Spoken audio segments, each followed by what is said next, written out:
Hello everyone, this is MMA Sherlock for the Bluff the Spot High Stakes course. In this video I am going to cover some of the most asked poker questions by some of our students at Bluff the Spot on how to become a better overall poker player. Improving as a poker player is not only about playing your hand better, there's a lot of other factors involved, so I'm going to go in depth on those matters. So the first question is, what are the main differences between a small stakes no limit player or a mid stakes no limit player and a high stakes no limit player, and how do I get there? Well, every part of their game is sharper. There is no secret that will make you crush poker. If you want to get better at the game, you'll have to get better at everything.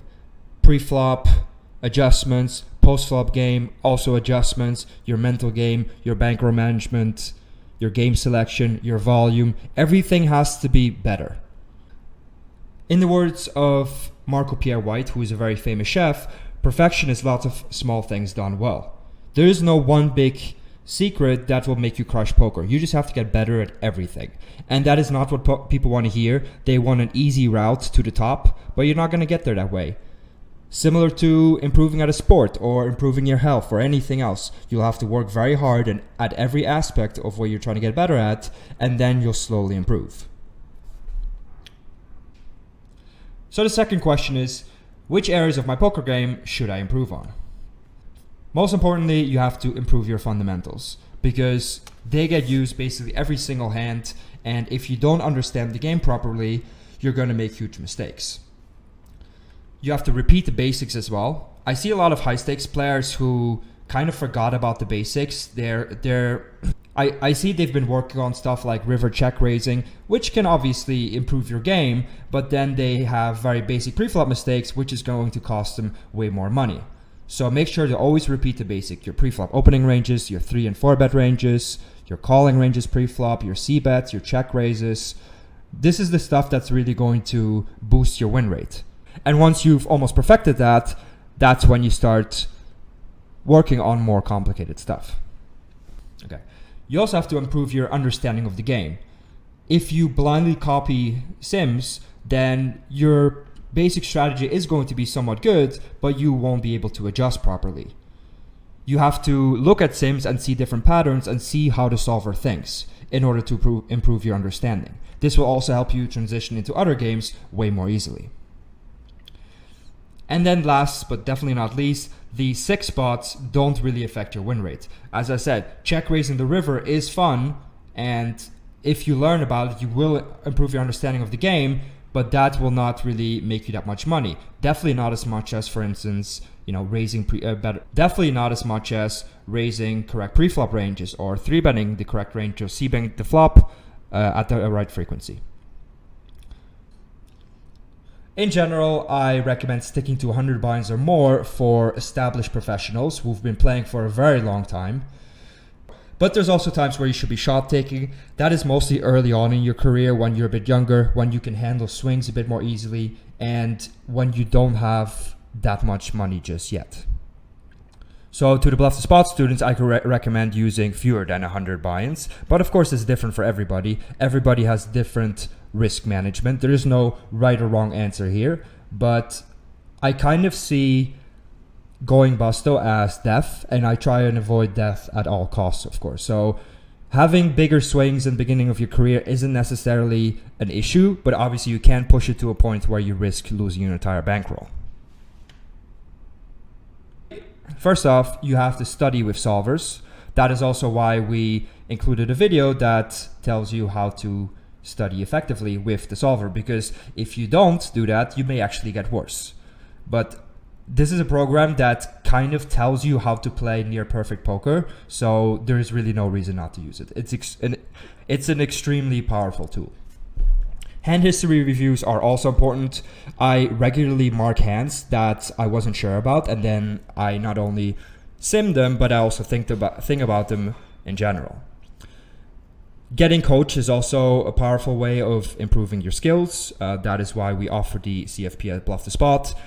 Sometimes you're just stuck. You've run all the sims, you've looked into hands, you've talked about it with some friends, but you're just not getting any farther. And at that point, it's prudent to get some coaching. So next is talking strategy with skilled players. I think this is extremely important. You should find players who play similar games to yours, and you should add them on Skype and do hand history reviews with them, talk strategy, run sims together and share them. You should find like a small community of people that you respect and try to improve together. That is why at Bluff the Spot we have a private forum so everybody can post hands and talk about them, and we encourage our students to add each other on Skype, become friends and help each other out. The last part of the equation is mental game preparation.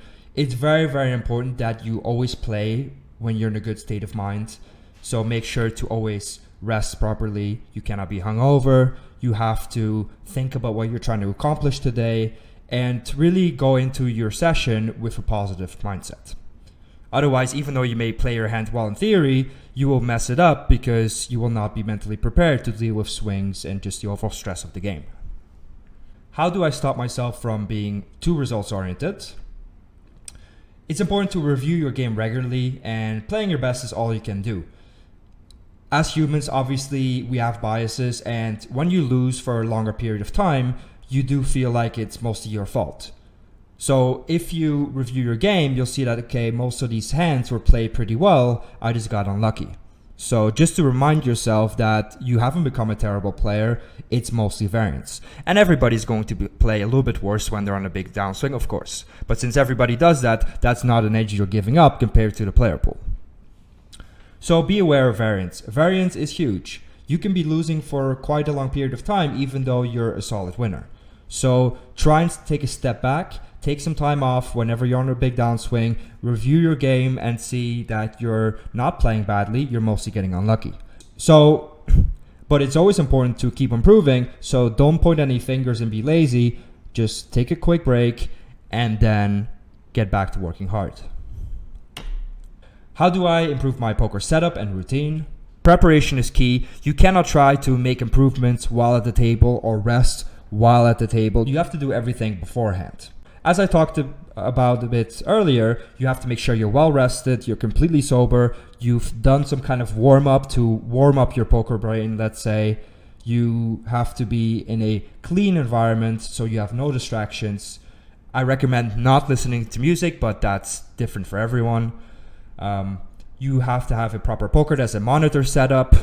All of this stuff is fine for you at the beginning of the session if you have a messy desk, etc. But eventually this type of stuff might get on your nerves when you accidentally unplug cables or when stuff is in the way and you're already tilting a little bit. So make sure that your setup is clean and you have at least one large monitor and you don't have to hide tables behind other tables and then everything will become a mess. So make sure to be structured when you work, and you have to do all of this beforehand, not when you're playing. Which study to play ratio should I maintain? Everyone is different. There is no one single correct approach. I'm the type of player to mostly play and study a little bit less, especially because I've been playing poker for a long time. In the beginning of my career, I studied far more. If you're at the beginning of your career, I recommend studying a little bit more because there's a lot more you have to learn. But there's also players that study more than that they actually play. I recommend 5 hours of quality play every single day and around 30 to 60 minutes of studying. So you play, let's say, 2 good 2.5 hour sessions, and then you've marked hands, and then you run some of them in Pile Solver, and then you look through them by yourself or with a friend. And then you do that 6 days a week and you deserve 1 day off. Now 5 hours doesn't sound like a whole lot, but it's important to focus on quality of play almost every single day, and obviously not take too many breaks. I don't like when some people play like 150k hands a month and then they take 2 months off because they're completely exhausted. Poker is a marathon, not a sprint. So make sure to be as consistent as possible, but don't wreck yourself right away. And as I said a minute ago, you have to study a moderate amount early on in your career, a little bit in the middle of your career, and less towards the end. I recommend not setting absolute goals like making X amount of profit or moving up to a certain stake. I use 4 components of success. The first is your quality of play. So obviously you have to play as well as you can, and you improve by studying. Second is your volume. You can play absolutely perfectly, but if you play 10 hands a day, you're not going to be very successful. Third is your game selection. Again, you may be a very good player, but if you play players that are better than you, you're still not going to win money. And 4 is your bankroll management. Again, you can be a great player, you can play lots of volume, but if you play with 10 buy-ins, there's a good chance you go broke. And obviously we want to avoid that at all costs. So you have to plan on how to achieve the goals you did set. If you just sit down and have no goals and play, whenever you go on tilt, you don't remember what you're playing for. So for instance, if you have a picture of your kids next to your screen and a regular has been owning you for the last 30 minutes and you're about to make a big spew, you can remind yourself of who or what you're doing this for. So make sure to not just mindlessly gamble, but always have in mind why you're actually sitting here rather than just sitting outside in the sun. I tend to use short, mid, and long-term goals, although I don't feel too strongly about it, so you don't necessarily have to do this.